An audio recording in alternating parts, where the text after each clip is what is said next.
윤석열 대통령이 우크라이나에 대한 군사적 지원 가능성을 시사했습니다.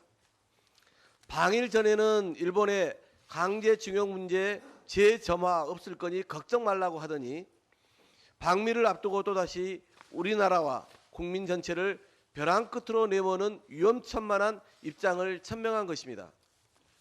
이로써 미국이 이문희 전 외교비서관과 김성한 전 안보실장 간의 대화를 도청한 것은 명백한 사실로 확인되었습니다. 한국이 살상 무기를 지원하지 않는다는 입장을 어길 수 없으니 공식적으로 해당 정책을 바꾸는 것이 유일한 방법이라던 이 전 비서관의 말 그대로 윤 대통령은 입장을 완전히 바꿨습니다. 대통령의 워싱턴 국빈 방문과 우크라이나 살상무기 제공에 관한 입장 변경이 겹치면 국민이 두 사안 간의 거래가 이루어진 것으로 여길 것이라던 김성한 전 안보실장의 우려 또한 현실화되었습니다. 그동안 우리가 물자와 인도적 지원 원칙을 고수한 이유는 국익과 안보를 최우선에 놓고 외교적, 경제적 실리를 철저히 따진 결정에 기반한 것입니다. 그런데 이 원칙을 하루아침에 허물어버린 윤 대통령 발언은 사실상 제3국 전쟁 관여도 가능하다는 말과 같습니다. 어제 러시아 대통령실은 한국의 우크라이나 무기 지원은 전쟁 개입에 해당한다고 밝혔고 러시아 외무부도 우크라이나에 대한 어떠한 무기 제공도 반러시아 적대 행위로 간주하겠다고 경고했습니다. 군사적 지원이 시작되면 당장 우리 기업부터 직격탄을 맞게 됩니다.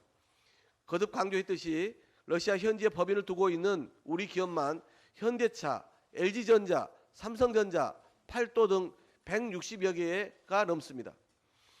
외교 안보 문제일수록 제발 신중을 기하라고 거듭 촉구했건만 자칭 대한민국 1호 영업사원이라는 윤석열 대통령은 우리 기업은 안중에도 없는 모양입니다. 윤석열 대통령이 한미 정상회담 전에 공식화했어야 할 것은 군사지원 가능성 시사가 아니라 분명한 불가원칙 고수여야 했습니다. 이미 우리 국민은 동맹국 미국의 도청으로 자존심에 큰 상처를 입었습니다. 그런데 윤석열 대통령은 회담 시작도 전에 또다시 미국 요구를 그대로 따르며 스스로 운신의 폭만 좁혔습니다. 국빈 대접에 화답하느라 미국이 원하는 선물만 한 보따리 안길 셈입니까? 이대로라면 제대로 된 성과를 낼 수 있을지조차 의문입니다. 윤석열 대통령은 우크라이나 군사적 지원 가능성 발언을 당장 공식 처리하십시오. 국가 안보와 직결된 중차대한 문제를 국민적 공감대, 심지어 국회의 동의 없이 대통령 독단으로 결정할 수 없습니다. 이런 문제일수록 국민에게 가장 먼저 알리고 설득하는 작업이 우선되어야 합니다.